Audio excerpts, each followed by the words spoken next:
اللہ، کاش کے شعوری طور پر ادھر سے سوچ کے اور ادھر سے سمجھ کے کرے نا، تو پھر یہ نماز تک محدود نہ رہے، یہ اتنا جوڑ کے اندر اتر جائے، رگ کے اندر اتر جائے، رگ و ریشے کے اندر اتر جائے، جلد کے اندر اتر جائے، خون کی گردش کے ساتھ منسلک ہو جائے، سانسوں کے آنے جانے کے ساتھ منسلک ہو جائے، کہ پھر انسان جا رہا ہے تو اللہ اللہ، آ رہا ہے تو اللہ اللہ، اٹھ رہا ہے تو اللہ اللہ، بیٹھ رہا ہے تو اللہ اللہ، چینی تول رہا ہے تو اللہ اللہ، کپڑا ناپ رہا ہے تو اللہ اللہ، کھیتوں میں گوڈی کر رہا ہے تو اللہ اللہ، فائل دفتر میں چیک کر رہا ہے تو اللہ اللہ اللہ اللہ اللہ اللہ۔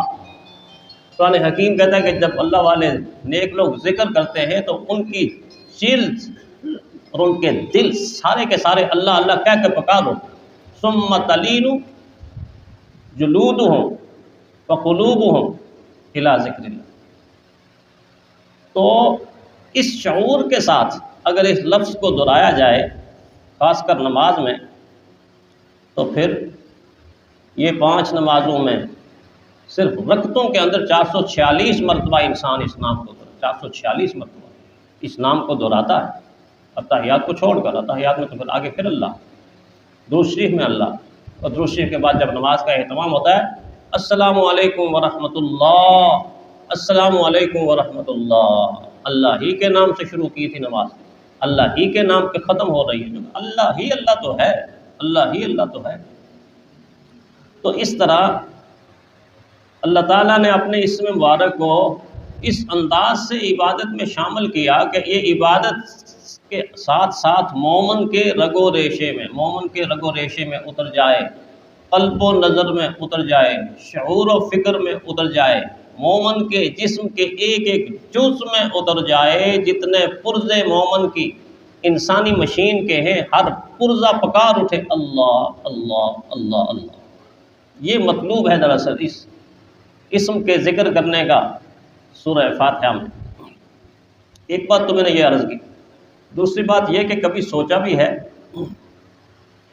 کہ ہم جو اتنی مرتبہ اللہ سنتے ہیں، اللہ بولتے ہیں، کبھی اس کے معنی کی طرف بھی غور کیا؟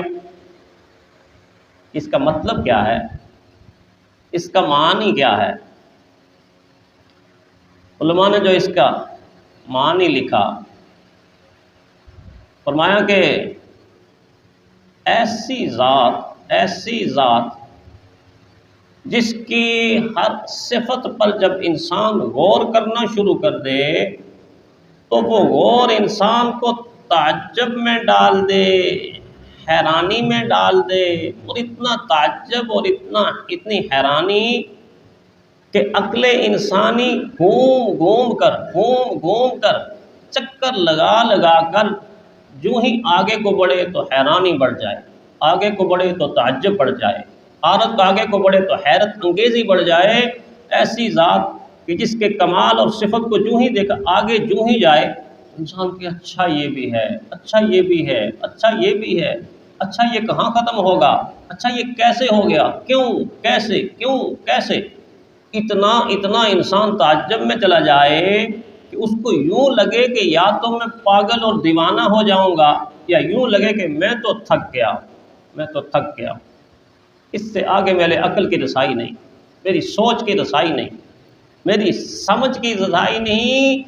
تھکا ماندہ ہو کر، درماندہ ہو کر، عاجز ہو کر، بے بس ہو کر، بے کس ہو کر کہہ دے اور ہاتھ جوڑ کر کہہ دے الحمدللہ رب العالمین، اللہ تو ہی تو ہے، میری سمجھ سے ماورا ہے، میری سمجھ سے ماورا ہے، مجھے کوئی پتہ نہیں ابتدا ہے نہ انتہا کوئی، کیا لگائے تیرا پتہ کوئی، ابتدا ہے نہ انتہا کوئی، کیا لگائے تیرا پتہ کوئی، تو نے سب کی ابتدا کی ہے، تیری ابتدا کوئی نہیں، تو سب کی انتہا کرے گا، تیری انتہا کوئی نہیں۔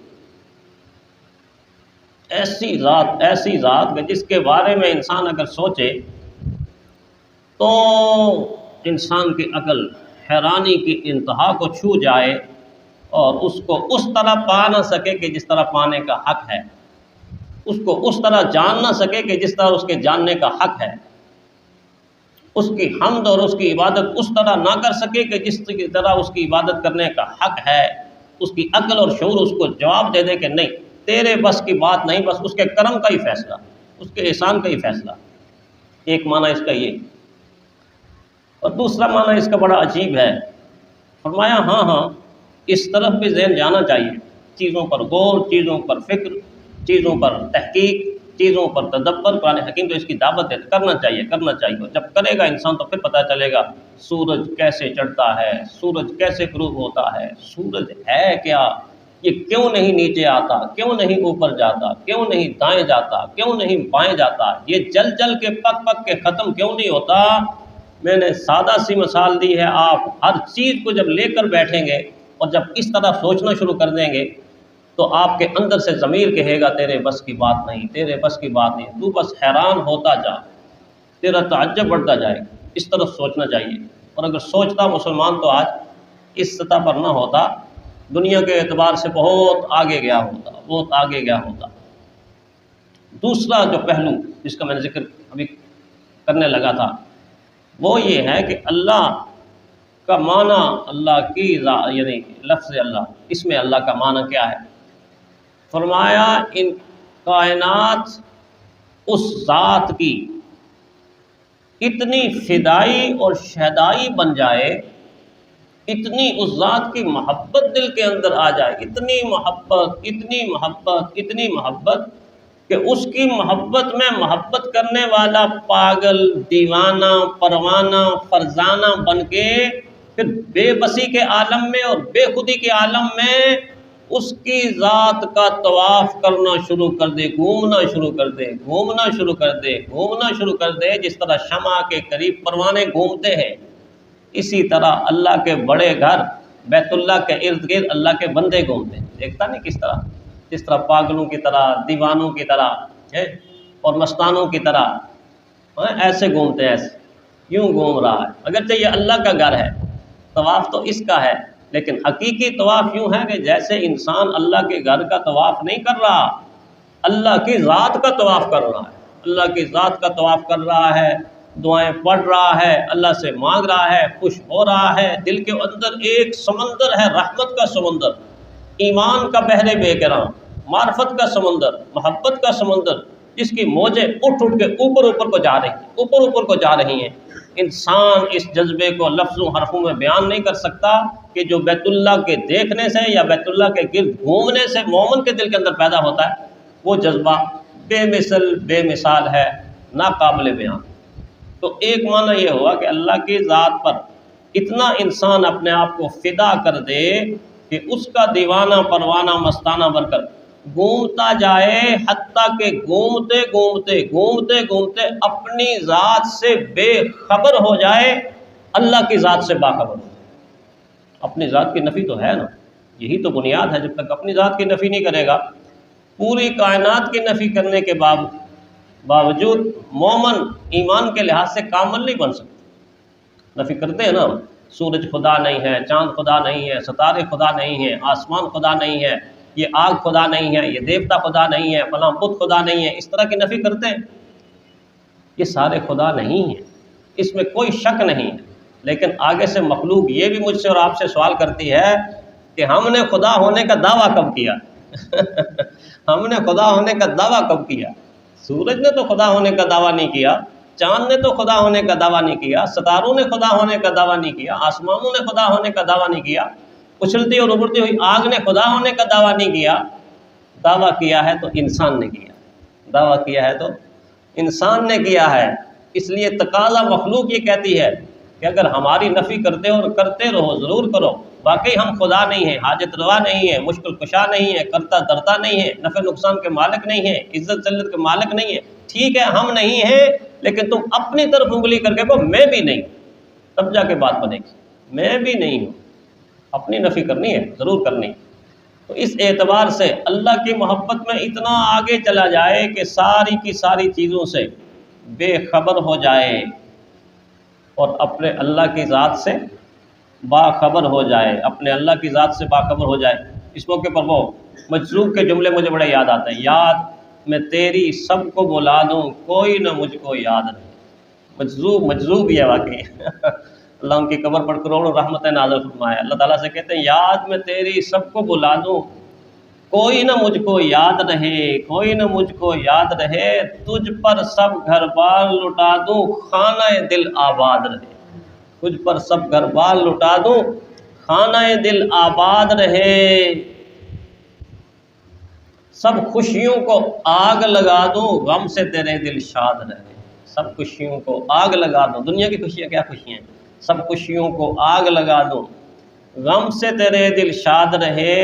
اب تو رہے بس تادہ میں آ کر ورد زباں اے میرے الہ، لا الہ الا اللہ، لا الہ الا اللہ، لا الہ الا اللہ، لا الہ الا اللہ. یہ ہے کہ اللہ کی محبت میں اس طرح کا رویہ، اس طرح کا انداز انسان اختیار کرے.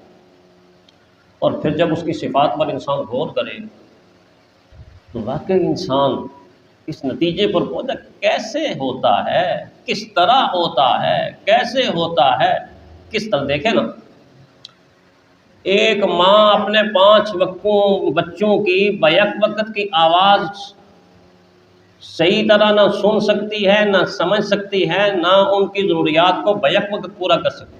ایک ماں بیٹھی ہے، ایک بچہ کہتا ہے بول، سارے کٹھے بول رہے ہیں. ایک کہتا ہے مجھے ٹافی چاہیے، دوسرا کہتا ہے مجھے انڈا چاہیے، تیسرا کہتا ہے مجھے پراٹھا چاہیے، چوتھا کہتا ہے مجھے چائے چاہیے، پانچواں کہتا ہے مجھے سکہ چاہیے، پیسے چاہیے. بیک وقت 5 بچوں نے بولا، ایک کی بھی بات سمجھ نہیں، ایک کی بھی بات سمجھ نہیں. باری باری باری باری بولیں گے تو ایک ماں اپنے 5 بچوں کی بات کو سمجھے گی، اگر نہ 5 اکٹھے ہو جائیں تو سمجھ نہیں آتی. تو ذرا غور کریں کہ جب پرندے بھی بول رہے ہوں، چرندے بھی بول رہے ہوں، درندے بھی بول رہے ہوں، حشرات بھی بول رہے ہوں، حیوانات بھی بول رہے ہوں، انسان بھی بول رہے ہوں، خربوں کی تعداد میں فرشتے بھی بول رہے ہوں، اور اللہ کی لامحدود مخلوق اپنی اپنی اپنی اپنی بولی اور زبان میں بول رہی ہو، اور اللہ بیک وقت ان سب کی بولیوں کو سمجھ بھی رہے ہوں، جواب بھی دے رہے ہوں، عطا بھی کر رہے ہوں. عقل گھومتی ہے کہ نہیں گھومتی؟ سوچ گھومتی ہے کہ نہیں؟ یہ اللہ ہے. یہ سماعت اتنی کہ کان کی محتاج نہیں، اور حدیں اتنی کہ میری اور آپ کی سوچ اس حد کو پہنچ ہی نہیں سکتی کہ ہر بولنے والے کی بولی کو بھی سمجھ رہے ہیں. بیک وقت محدود مخلوق کے بولنے کو ایک ایک ایک الگ الگ سمجھ رہے ہیں، سمجھنے کے بعد جواب بھی دے رہے ہیں، اور جواب دینے کے بعد اس کی مانگی ہوئی چیز بھی اس کو عطا کرتے ہیں. عقل میں آنے والی چیز نہیں ہے. اتنی سماعت، اتنی سماعت، ایسی سماعت. اللہ کا رنگ کسی نے دیکھا ہے؟ اللہ کا رنگ، لیکن اللہ کہتے ہیں ہاں ہاں میرا رنگ تو میں نے دیکھا نہیں، لیکن صبغت اللہ، صبغت اللہ. اللہ کہتے ہیں میرا رنگ ہے، میرا رنگ ہے. اور رنگ کہاں پہ ہے؟ ہر چیز میں اللہ کا رنگ، ہر چیز میں اللہ کا رنگ ہے. اور اللہ کا رنگ اتنا پیارا، اتنا خوبصورت، اتنا گہرا ہے کہ جس پہ چڑھ گیا قیامت تک اس سے کوئی اتار نہیں سکتا. قیامت تک اس سے کوئی اتار نہیں سکتا. بلال پہ چڑھا تو انگاروں پہ پکا مگر رنگ نہیں اترا. سمیہ پہ چڑھا، ٹکڑے ٹکڑے ہو گئی، رنگ نہیں اترا. حضرت آسیہ پہ چڑھا، 2 لخت ہو گئی، رنگ نہیں اترا. یاسر عمار پہ چڑھا، سولی کے اوپر چڑھ گئے، رنگ نہیں اترا. یہ ایمان کا رنگ، یہ اللہ کا رنگ اتنا گہرا، اتنا خوبصورت، جس دل کے اوپر چڑھتا ہے اس سے کوئی کھرچ نہیں سکتا، کوئی الگ نہیں کر سکتا. اور اس کے باوجود وہ رنگ اس طرح رنگ نہیں نظر آتا جس طرح ہم دنیا کے رنگ دیکھتے ہیں، پھولوں کا رنگ دیکھتے ہیں، اس طرح نہیں نظر آتا. اس لیے کہتے ہیں بے مثل ہوں، بے رنگ ہوں، ہر رنگ میں میرا رنگ ہے. بے مثل ہوں، بے رنگ ہوں، ہر رنگ میں میرا رنگ ہے. سب میں سمایا ہوں مگر مجھے دیکھتا کوئی نہیں. اللہ اکبر، بہت پیاری بات ہے. بے مثل ہوں، بے رنگ ہوں، ہر رنگ میں میرا رنگ ہے. سب میں سمایا ہوں مگر مجھے دیکھتا کوئی نہیں. موجود ہوں میں ہر جگہ، پہچانتا کوئی نہیں. موجود ہوں میں ہر جگہ، پہچانتا کوئی نہیں، کون ہوں میں کون ہوں مجھے جانتا کوئی نہیں، کون ہوں میں کون ہوں مجھے جانتا کوئی نہیں۔ یہ ہے الحمدللہ، ساری کی ساری تعریفیں اللہ کے لیے ہیں، ساری کی ساری ہم اللہ کے لیے ہے۔ تو ایسے دل کے اس جذبے سے یہ نام لیا جائے کہ یہ نام میرے وجود اور آپ کے وجود کے رگ و ریشے کے اندر اتر کر ہمیں اس بات پر مجبور کر دے کہ تم اللہ کے ہو اور اللہ تمہارا ہے، تم کچھ بھی نہیں اور سب کچھ اللہ ہے، یہ یقین پیدا ہو جائے۔ اللہ تعالیٰ یہ یقین مجھے اور آپ کو نصیب فرمائے۔ آخر دعوانا الحمدللہ رب العالمین۔